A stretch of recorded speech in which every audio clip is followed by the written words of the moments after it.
Hi, this is Adam from Small Town Machine Shop, and I thought I would shoot a quick video on my small parts and fluids storage area because I'm getting ready to rearrange it. So I thought go ahead and show you guys how I keep all my small parts. So, I live outside of a small town, a very small town.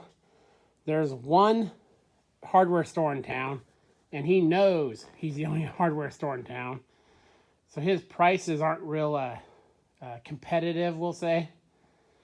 So I go through a company, it's a Lawson in this case, to stock my parts.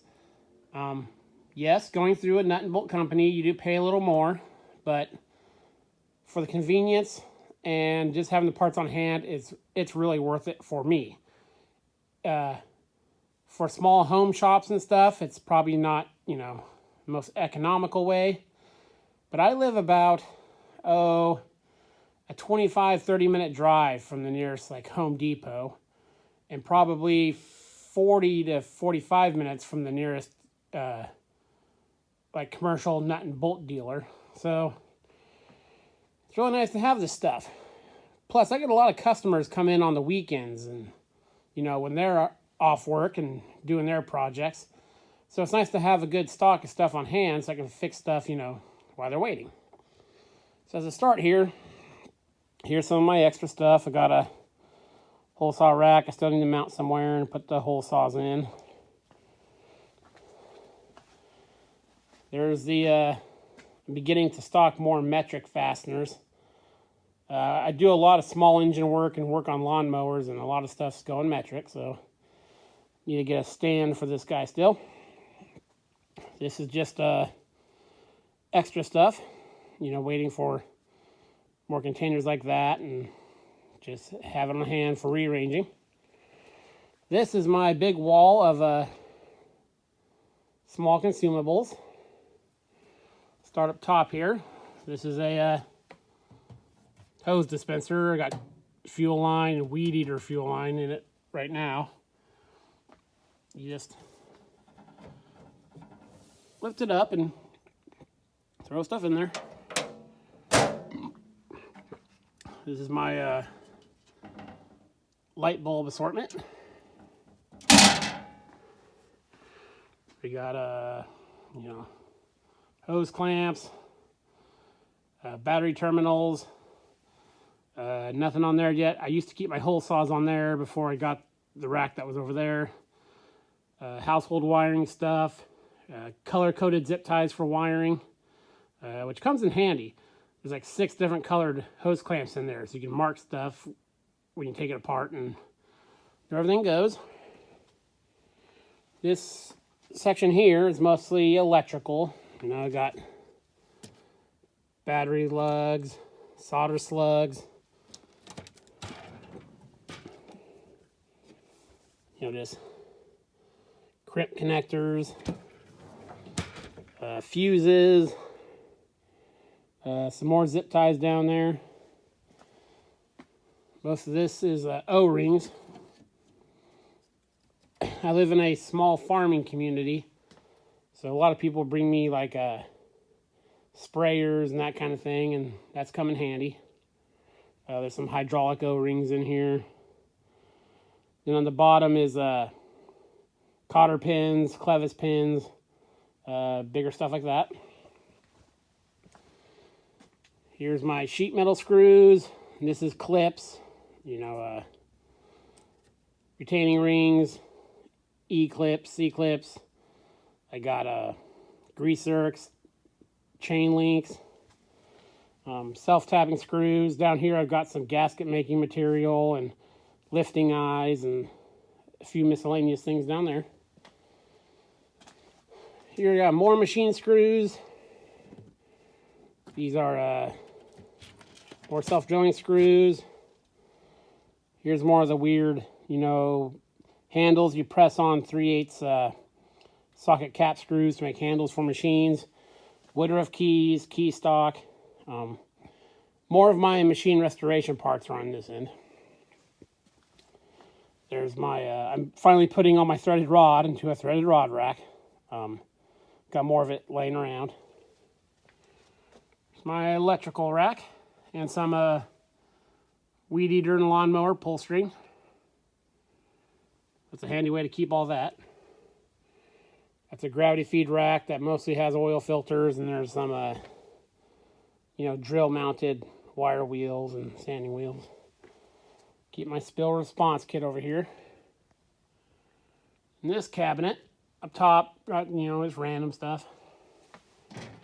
I'm gonna keep more of my specialty fluids, Loctite, brake stuff, anti-seize, sealants, tapping fluids, acetone, RTV, and some specialty sealers. These cabinets are nice. They got a place to put like MSDS sheets.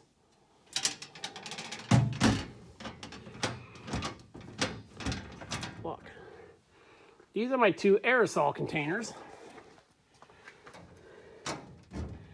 You open these, each thing is 4 deep, so you can grab this and they slide out for easy loading. Just your typical carb cleaner, penetrating oils, specialty fluids, more of the same in this one.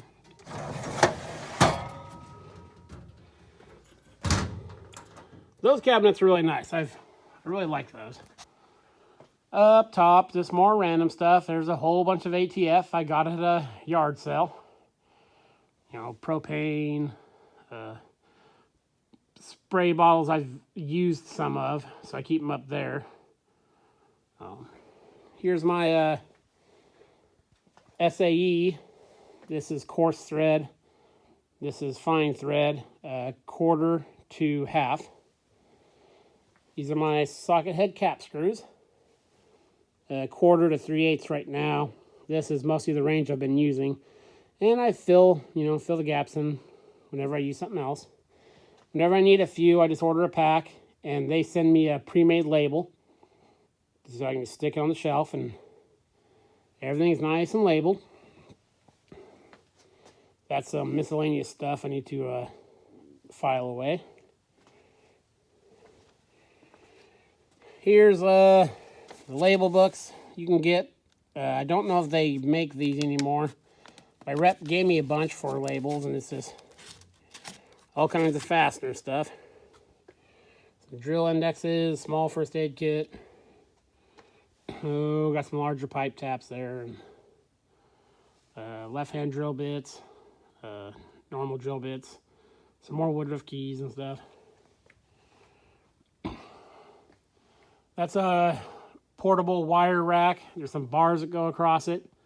So I put some spools of wire. Then up top, it has a couple. It's compartmentalized. Another first aid kit. So I keep my welding rod. As you can see, I use a lot of 7018. And this stack here is for my cutting tools. These are really nice. Pull out. They're all labeled. This top one is end mills. I don't stock a lot of end mills. I just kind of get them as I need them. But see, it's all labeled by size. And the bottom is miscellaneous bigger ones. Next should be drill bits. Everything's nice and labeled. Has the fractional and decimal size. Up to 1/2 inch in this one. Lots of... I like how they made areas for spare stuff in most of these type bins. And the drawers snap in nice. They don't roll out. Here's number drill bits. Again, plenty of room for spares.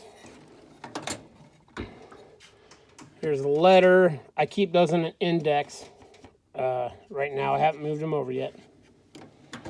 And here is my kind of haphazard. These are my extra taper shank drill bits up to 1 1/8 inches.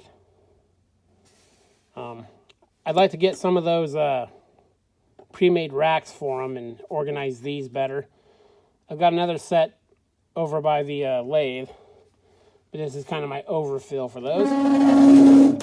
As you can tell, that drawer's heavy. Here's my taps. Again, there's spots for, you know, bottoming, taper, plug. This is a really nice way to organize them. This is pipe taps. Then you just get bigger as it goes down. See? It's nice and labeled with the size and thread, bottoming, taper, plug, and all that. I like how the dividers are really small. You know, nothing really rocks around. Of course, you don't want your hardened cutting tools rubbing, but, you know, this is a good way to store them. They don't move much once you put them in there. Here's bigger taps. Up to 3/4.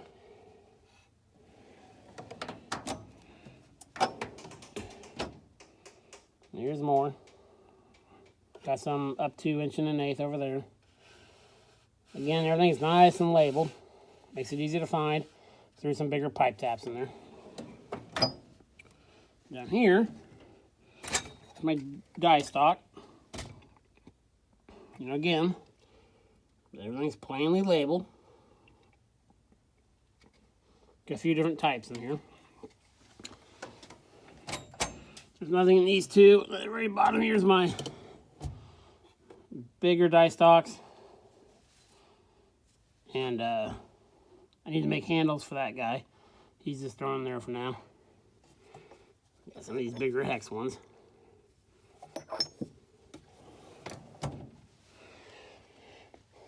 So yeah, that's my small part storage.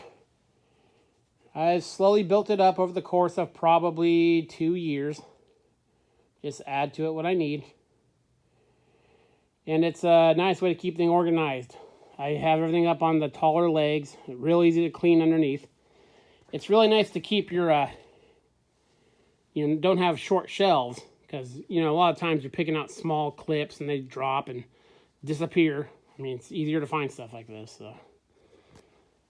So yeah, this section is probably going to get completely reorganized here shortly. I have a smaller shop. It's, 38 by 40 roughly. With bringing in the Cisco lathe and a few other things, you know, you kind of have to rearrange as you go and bring stuff in. So yeah, I just thought I'd shoot a quick video and show you guys how I store that stuff. This is Adam from Small Town Machine Shop. Please comment, like, and subscribe, and thanks for watching.